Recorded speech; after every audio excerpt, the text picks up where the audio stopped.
What is an LLC? How do you get one in North Carolina, and how does it help you? We'll talk about all of that and more in today's video.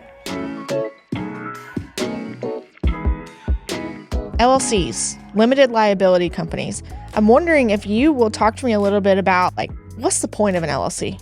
Why do people get them? So it's a better protection for you as an individual, creating something to protect your personal assets versus the business assets. Mm-hmm. The idea is that, okay, if you have an LLC and your LLC has assets, let's say you work on cars and someone does not like how you worked on their car, so they sue you.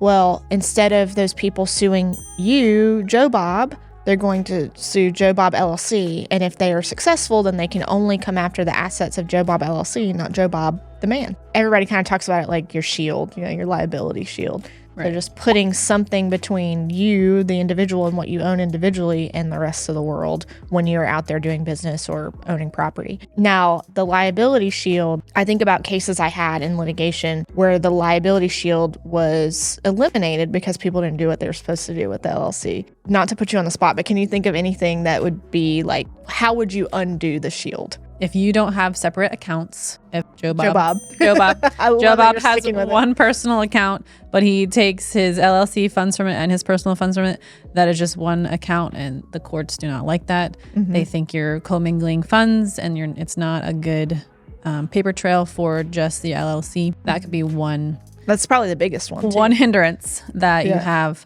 Don't buy your girlfriend's handbag for her birthday out of your LLC account. Right. The case law kind of refers to that as it's like the mere instrumentality rule. If you're using an LLC just as another name for yourself, there's no point for you having the LLC. Right. So what is the advantage of buying property with an LLC if lenders will require a personal guarantee? I think people are like, well, if I have to sign a guarantee, then what's the point? So when you buy under an LLC, everything gets put under the LLC, but then some lenders do require you to personally back the LLC. Just if the LLC is very new or it doesn't have a lot of credit history, they just require an individual signer. Obviously, if you are the member manager of your LLC, you can do it as an individual as well. They'll put both of you on the loan docs. That just gives them confidence that you can pay it back for the LLC. Yeah, I think probably more often than not, people are creating LLCs for purchases and don't have existing assets, just like you were saying. So, if you're like an 18-year-old going to buy a house and you have no credit history built up, there's going to be some further inquiry there. Maybe you need a cosigner.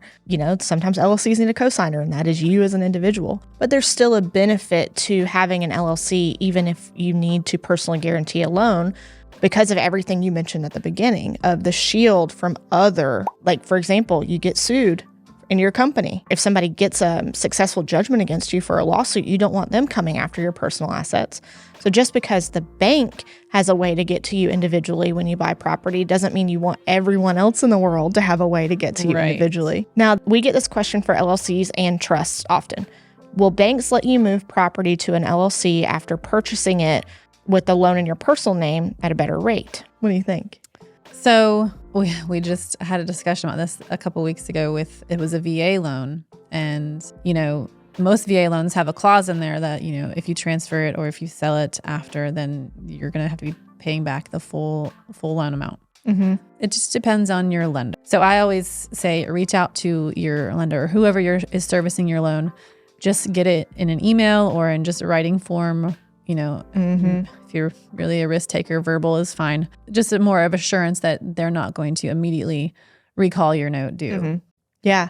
And I think that's the critical piece is people will ask us all the time, well, can I do this? Your lender's the one that decides, not us. Right. So we can tell you the risks that you're taking if you don't get the proper clearance, but we're not suggesting you don't take the proper, don't go through the proper channels.